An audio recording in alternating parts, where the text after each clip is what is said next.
Pemirsa, Badan Pengkajian dan Pengembangan Kebijakan Kementerian Luar Negeri bekerjasama dengan Forum Komunikasi Kelitbangan menyelenggarakan lokakarya bertema penguatan pendekatan multi-stakeholders dalam mendukung pelaksanaan kerjasama Selatan-Selatan dan Triangular yang efektif.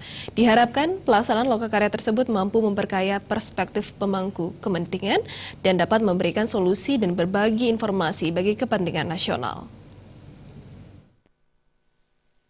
Dijelaskan agenda lokakarya akan menampilkan panel dengan narasumber yang berasal dari kalangan pemerintahan, yaitu Kementerian Pertanian, Kementerian Perindustrian dan Bapeda Provinsi Bali, serta kalangan akademisi dan swasta. Disebutkan pula, pemerintah RI menaruh perhatian besar terhadap optimalisasi pemanfaatan KSST dalam mendukung kepentingan nasional.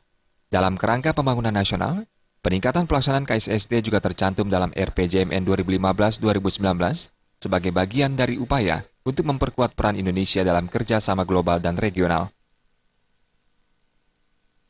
Itu yang kita mau tekankan bahwa KST ini sudah bukan lagi merupakan proyek charity, bukan hanya sekedar proyek dermawan kita sosial. Harus ada timbal baliknya. Jadi sebagai mesin, sebagai instrumen diplomasi kita bahwa ini loh orang.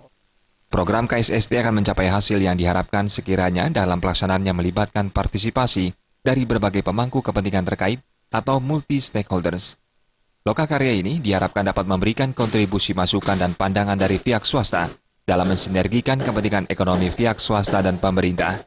Lokakarya ini turut mengundang para peneliti, pejabat dari instansi terkait di pusat maupun daerah, akademisi, kalangan pengusaha dan media massa. Rati Anggoro dan Agus Sudiatmika, Bali TV. Pemirsa, kini kami menyampaikan informasi perakiraan cuaca dari BMKG wilayah 3 Denpasar untuk Kabupaten Kota di Bali berlaku besok.